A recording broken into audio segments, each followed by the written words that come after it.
அஸ்ஸலாமு அலைக்கும் வரஹ்மத்துல்லாஹி வபரகாத்துஹு. தினமும் ஒரு ஹதீஸ். உருவப்படங்கள் வரைபவர்களை அல்லாஹுவின் தூதர் ஸல்லல்லாஹு அலைஹி வஸல்லம் அவர்கள் சபித்தார்கள். அறிவிப்பவர் இப்னு அபி ஜுஹைஃபா ரதியல்லாஹு அன்ஹு. நூல் புகாரி, ஹதீஸ் எண் 2086.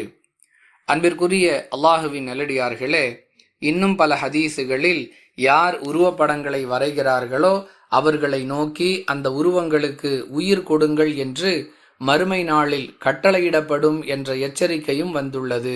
ஒருபோதும் அவர்களால் அந்த உருவங்களுக்கு உயிர் கொடுக்க முடியாது.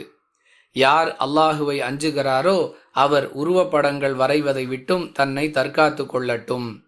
பள்ளி, கல்லூரி மாணவ மாணவிகள் அவசிய தேவையின் காரணமாக நிர்பந்தம் என்ற அடிப்படையில் சில உருவங்களை வரைவது மார்க்க ரீதியாக அனுமதிக்கப்பட்டிருக்கிறதே தவிர, மற்றபடி பொழுதுபோக்கிற்காகவும் போட்டிகளில் கலந்து கொண்டு பரிசுகள் பெறுவதற்காகவும் மற்றவர்களுக்கு மத்தியில் தன்னை திறமைசாலி என்று நிரூபிப்பதற்காகவும் உருவப்படங்களை வரைவதை எக்காரணத்தை கொண்டும் மார்க்க ரீதியாக அனுமதிக்கப்பட்ட செயலாக எடுத்துக்கொள்ளவே முடியாது.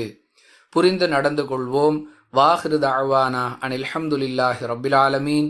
அஸ்ஸலாமு அலைக்கும் வரஹ்மத்துல்லாஹி வபரகாத்துஹு.